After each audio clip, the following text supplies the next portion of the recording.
നമസ്കാരം. കേരളത്തിലെ യുവതി യുവാക്കളുടെ ഹരമായി മാറിയ വേടനെക്കുറിച്ചൊരു വീഡിയോ ആണ് ഞാൻ നിങ്ങളുടെ മുമ്പിൽ അവതരിപ്പിക്കുന്നത്. വേടനെക്കുറിച്ച് പറയുമ്പോൾ ഇതിഹാസ താരം മൈക്കിൾ ജാക്സനെ കുറിച്ചാണ് ഓർമ്മ വരുന്നത്. ലോകത്തിലെ ഏറ്റവും വലിയ കലാകാരൻ ആരാണെന്ന് ചോദിച്ചാൽ ഒരു ഉത്തരമേയുള്ളൂ, മൈക്കിൾ ജാക്സൺ. ജനലക്ഷങ്ങളുടെ ഇടയിൽ ഹൃദയങ്ങളിൽ ഇടം പിടിച്ച ഇത്ര വലിയൊരു കലാകാരൻ ഭൂമുഖത്തുണ്ടായിട്ടില്ല എന്ന കാര്യത്തിൽ ഒരു സംശയമില്ല. 1958 ജനിച്ച അദ്ദേഹം വളരെ ചെറുപ്പത്തിൽ തന്നെ പോപ്പ് ഗാനാലാപനത്തിലും നൃത്തത്തിലും തൻ്റേതായ വ്യക്തിമുദ്ര പതിപ്പിച്ച ആളായിരുന്നു. മൈക്കിൾ ജാക്സനെ കുറിച്ച് പറയുകയാണെങ്കിൽ the most dedicated man to his profession എന്ന് പറയാം. തൻ്റെ ഉള്ളിൽ അന്തർലീനമായി കിടന്ന കല താഴ്ച വളർന്നപ്പോൾ അതിനനുസരിച്ചുള്ള ബോഡി അപ്പിയറൻസ് തനിക്കില്ലെന്ന് തിരിച്ചറിയുകയും തൻ്റെ ശരീരത്തെ പല ശസ്ത്രക്രിയയോടെ മാറ്റിയെടുക്കുകയും ചെയ്ത ഒരു കലാകാരൻ വേറെയില്ല.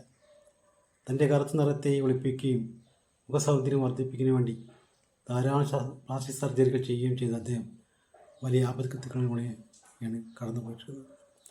അതിനെ അതിജീവിച്ച് മുന്നേറുന്നതിനിടയിൽ പലതരം മരുന്നുകളുടെ റിയാക്ഷൻസ് അദ്ദേഹത്തിൻ്റെ ആയുസ് വെട്ടിക്കുറയ്ക്കുകയും 50 വയസ്സിൽ, അതായത് 2009 അദ്ദേഹം ഈ ഭൂമുഖത്തോട് വിട പറയുകയും ചെയ്തു. മൈക്കിൾ ജാക്സൻ്റെ അകാല വിയോഗം കലാലോകത്തിനേറ്റ വലിയ ആഘാതമായി ഇന്നും അധികരിച്ചുകൊണ്ടിരിക്കുന്നു. മൈക്കിൾ ജാക്സനെ പോലെ തന്നെ ഉയർന്നുന്ന ഒരു കലാകാരനാണ് വേടൻ എന്ന കിരൺദാസ്.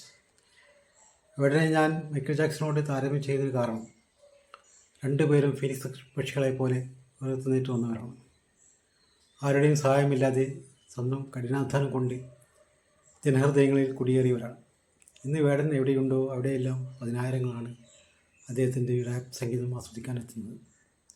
സ്വന്തമായി പാട്ടെഴുതി ഈണം നൽകി പാടിയ പാട്ടുകൾ ജനഹൃദയങ്ങളിൽ ഇടം നേടിക്കൊടുക്കുന്നതാണ് വേടനെ മറ്റുള്ളവരിൽ നിന്നും വ്യത്യസ്തനാക്കുന്നത്. അദ്ദേഹത്തിൻ്റെ പാട്ടിൻ്റെ മൂർച്ചയേറിയ വരികൾ റാപ്പ് ഗാനമായി പുതുതലമുറയ്ക്ക് പകർന്നു കൊടുക്കുന്നതാണ് വേടൻ്റെ വിജയം. ലക്ഷക്കണക്കിന് ആളുകളാണ് വേടൻ്റെ പാട്ടുകൾ സോഷ്യൽ മീഡിയയിൽ ഫോളോ ചെയ്യുന്നത്. വേടനെ ജനങ്ങൾ കൂടുതൽ ഇഷ്ടപ്പെടാൻ കാരണം അദ്ദേഹത്തെ ഒരു പാട്ടിലൂടെ വർണ്ണിച്ച പോലെ കുപ്പയിലെ മാണിക്യമായതുകൊണ്ടാണ്. പാർശ്വവൽക്കരിക്കപ്പെട്ട ഒരു ജനവിഭാഗത്തിൻ്റെ ഇടയിൽ നിന്ന് ഉയർത്തിയിട്ട് വന്ന ഇതിഹാസ താരമായതുകൊണ്ടാണ്.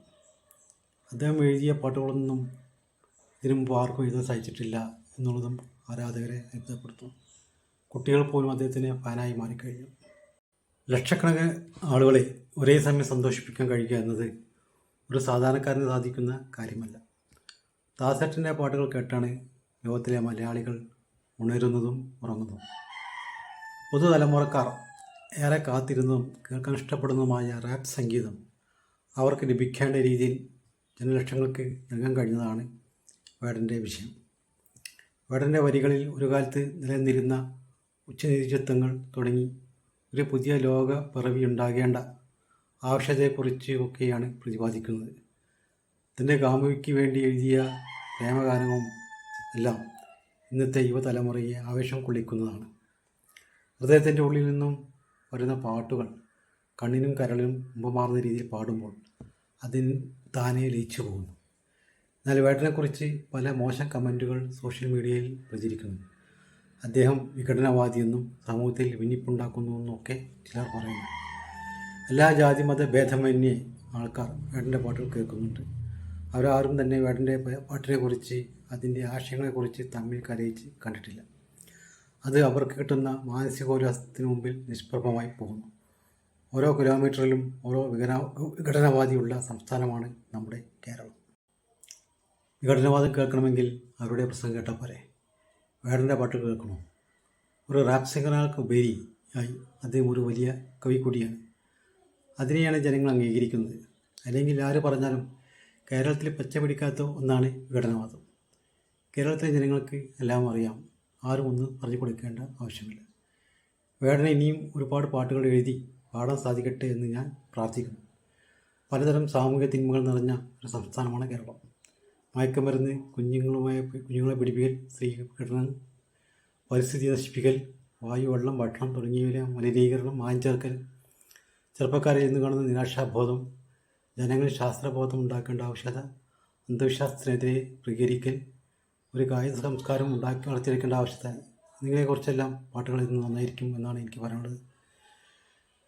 എന്തായാലും ഈ വീഡിയോ നിങ്ങൾ ഇഷ്ടപ്പെട്ടാൽ ഷെയർ ചെയ്യാനും സബ്സ്ക്രൈബ് ചെയ്യാനും മറക്കരുത്.